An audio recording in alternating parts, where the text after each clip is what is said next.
Hello, welcome to Guidance Education channel. We are continuing Class 12 Physics, Chapter 1, Electric Charge and Field. We will see the topics that are covered in this video. What is electric field? Electric field due to single charge, unit of electric field, definition of electric field lines, density and strength of electric field. These topics are very important and I have explained all the topics thoroughly well and in detail. So do not skip the video. Watch the video until the end. If you choose to skip the video, then you will miss a lot of points.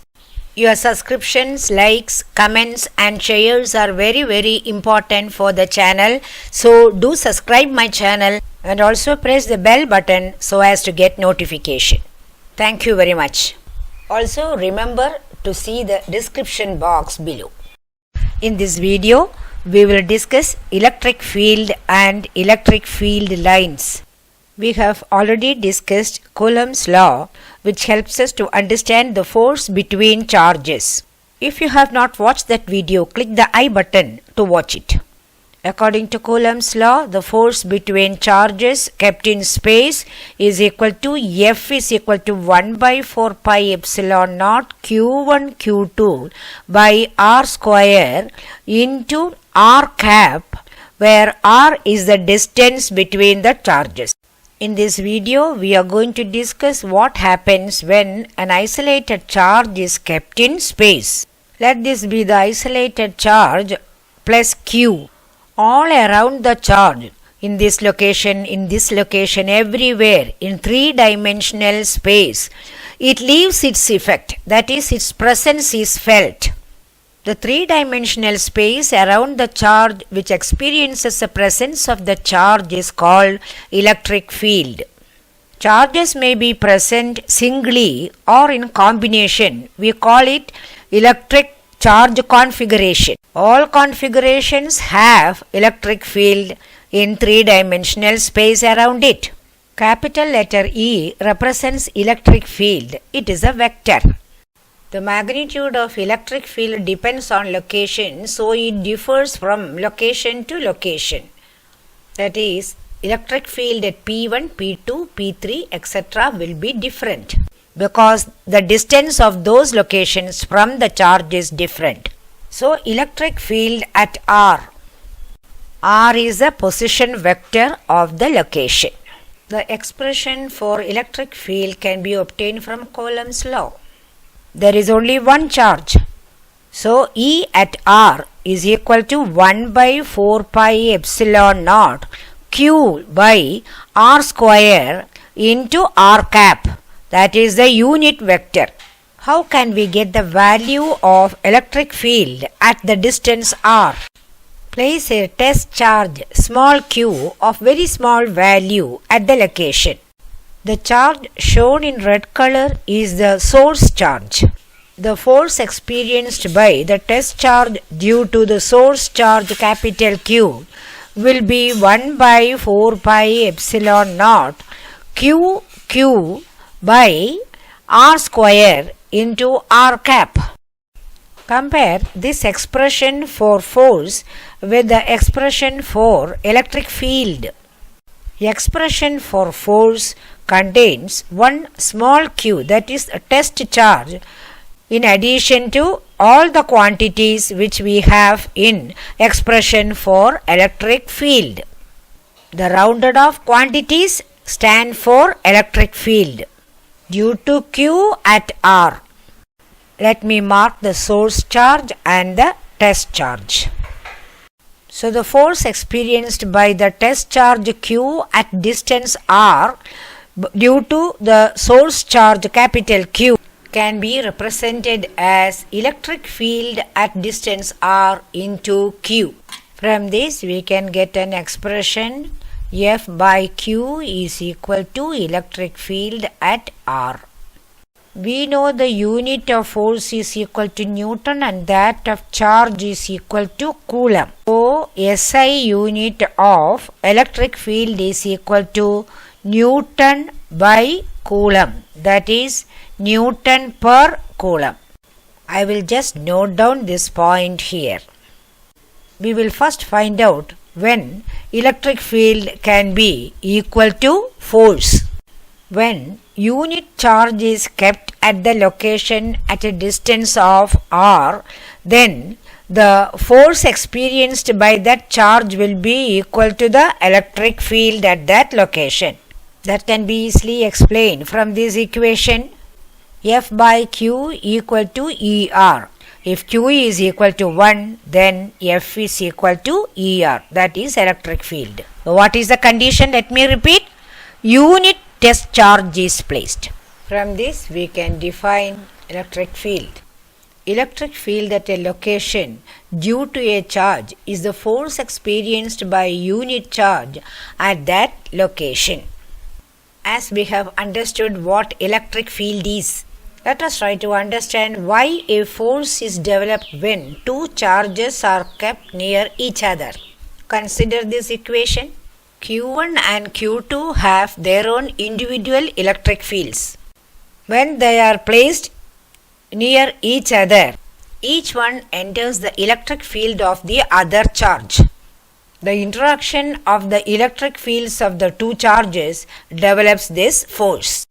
When a single charge is placed, then all it has is only its electric field. Then we refer to its electric field rather than force. Force develops only when at least one charge enters its field. I hope it is clear. These two quantities are vectors. Now that we have understood electric field, we will proceed to discuss electric field lines. I have shown here a positive charge and its electric field line. Electric field is a vector quantity, so we can represent electric field just as vectors are represented. Length represents its magnitude and arrowhead represents direction. In the case of a positive charge, the arrowhead is directed outwards. I have represented a few field lines around the positive charge. Nearer the charge, the field lines I have shown longer, and farther away, the field lines are shorter in size. It suggests the field is stronger nearer the charge than farther away from it. Actually, the field exists in 3D, but what we have shown here is only 2D, that is in 2 dimensions. We will understand this better by using the other diagram that I have provided. This is the charge. These are the field lines. I have shown only one portion of the first diagram. Let this area be marked as R at a distance R. Let this area be marked as S at distance R1. If we count the number of field lines crossing area capital R and area capital S, you will find that they are almost the same, say about 12 number of field lines. From the diagram you can see that nearer the charge, that is at R, the field lines are crowded. Farther away from the charge, the field lines are spaced apart. So we may assume that as the distance increases, they get more spaced apart. Let us represent the number of field lines by the letter small n. Area R and area S has the same number of field lines. But area R is much smaller than area S. So when we consider, say, unit area here, there may be 4 or 5 lines here, but if the same area is considered here, there may be 1 or 2. The number of field lines in unit area is called density of field line. The density becomes less as the distance increases. So we say field strength is greater at R than at S. In order to understand this furthermore, we will use the concept of solid angle subtended by the area element at the charge. area element is a small area. Delta S. R and S are small area elements. Solid angle is angle in 3D, that is 3 dimension. Say we represent an area element like this and the point charge is here. The angle subtended by this area element at the charge, that is this delta S, is called the solid angle.